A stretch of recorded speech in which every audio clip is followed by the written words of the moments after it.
Non, je pense qu'il faut d'abord, il faut quand même un discernement, hein, et c'est ce qu'on a toujours reproché aux actions du gouvernement, parce que là, il y a deux problèmes. Le premier problème, il y a le fait que des citoyens sont venus s'installer où ils ne devaient pas s'installer. Ça, c'est d'abord le premier problème. Et donc, on n'avait pas besoin qu'on ne vous dise pas que vous devez vous installer ou pas pour savoir qu'en réalité, ici, c'est un espace où on ne doit pas s'installer. Alors, mais après, il y a des dérogations qui sont quand même faites. Il y a des endroits, il y a des zones qui sont gérées par les mairies et tout ça. Mais on a fait de l'exception une règle. Finalement, tout le monde peut venir s'installer chacun peut venir s'installer où il veut et se procurer d'un document donné par une autorité, même si l'autorité en question n'est pas compétente pour délivrer ce genre de documents.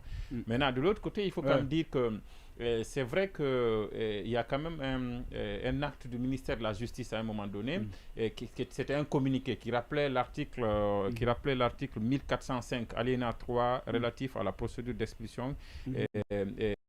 Et cet article, il parle en application des dispositions de l'article 145 relatif à la procédure d'expulsion qui dispose en aucun cas une décision d'expulsion d'un occupant de bâtiment ne peut être exécutée dans la période allant du 1er juin au 30 septembre. Bon, il ne parle pas c'est de l'article 1405 de quelle loi. Et je parle là d'une circulaire que le ministre de la Justice avait, c'est un acte que le ministre de la Justice avait pris quand il s'est agi d'expulser les occupants de l'école de télécommunication de Kipi à un moment. Et donc, vous voyez bien qu'on a dit d'arrêter tout parce qu'en période hivernale, on n'expulse pas les gens. Et beaucoup ont profité de cette situation-là parce que sinon, beaucoup de jeunes avaient été déjà marqués, devaient être déguerpis et tout ça. Maintenant, on est aujourd'hui au-delà du 30 septembre. Nous sommes le 28, le 29 octobre. Donc, l'État est bien dans la bonne période pour procéder à l'expulsion. Peut-être que ce qu'on peut reprocher, c'est que cette dame, ce qu'elle dit, est-ce que c'est réel? On est venu aujourd'hui dire que vous allez quitter demain, alors que... On sait quand même que la décision a été prise, a été annoncée le jeudi. Non, la décision... le vendredi. Le vendredi, justement, vendredi. Le Conseil des ministres a fait que rappeler, sinon la décision de déguerpir existait déjà, la volonté de l'État. Sauf que ça avait été stoppé net. Oui, mais oui. Et ça fait d'ailleurs des mois. Non, mais même si ça fait une éternité, à partir de raison de s'éterniser sur si l'État a dit, si les autorités ont dit que cette zone ne doit pas être habitée, vous êtes venu habiter, l'État est venu dire, vous devez quitter, n'attendez pas qu'on mette en action les bulldozers pour chercher à prendre vos affaires. Mais une fois encore, c'est des situations, je ne dis pas que totalement, bon, là aussi c'est un autre aspect qu'il faut évoquer, la dame a parlé de la LONAGUI. Est-ce que l'autorisation que la LONAGUI a donnée, c'est une autorisation d'exploitation et autres là, ou bien la LONAGUI l'a installée dans cette zone-là? Je serais surpris que ce soit le cas, que c'est la LONAGUI qui lui a dit de s'installer là où elle s'est installée, alors que... Elle a des documents, hein. Elle a un document. Elle a brandi un document. On ne sait pas exactement.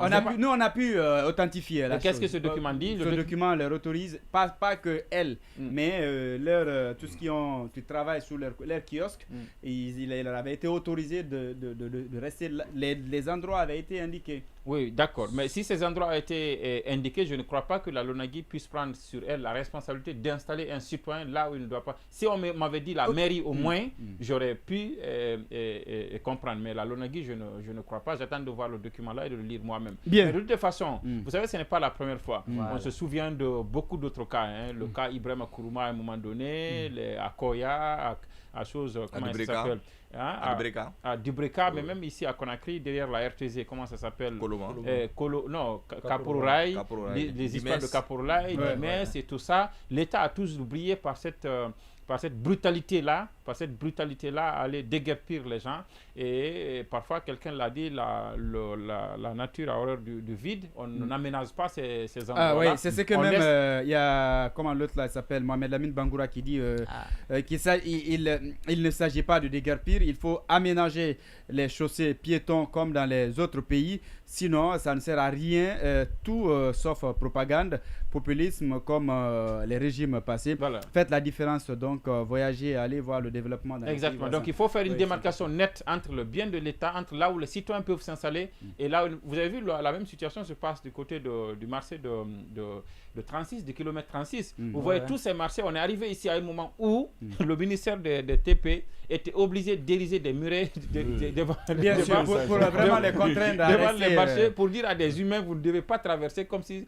vous voyez, c'est un peu quand même difficile parfois. Il faut aussi dire, et les gens parfois abandonnent complètement les zones où ils doivent s'installer, notamment les marchés. Vous partez, malgré le pont, si on va appeler ça pont au transversal, le pont de Kagbele, malgré le pont du kilomètre 36, mais les embouteillages, ils sont encore là parce que les gens refusent d'aller s'installer où ils doivent s'installer. Ils quittent carrément les marchés, ils viennent s'installer le long de la route. Et là, c'est la même situation à Symphonia. Les ordures, les étalagistes viennent directement s'installer sur... C'est des situations quand même, c'est des problèmes de civisme qu'il faut quand même dénoncer. Même si de l'autre côté, il faut aussi dire à l'État que ce sont des gens quand même, ce sont des Guinéens, il faut quand même parfois humaniser l'action. Beaucoup de personnes vivent... humaniser l'action.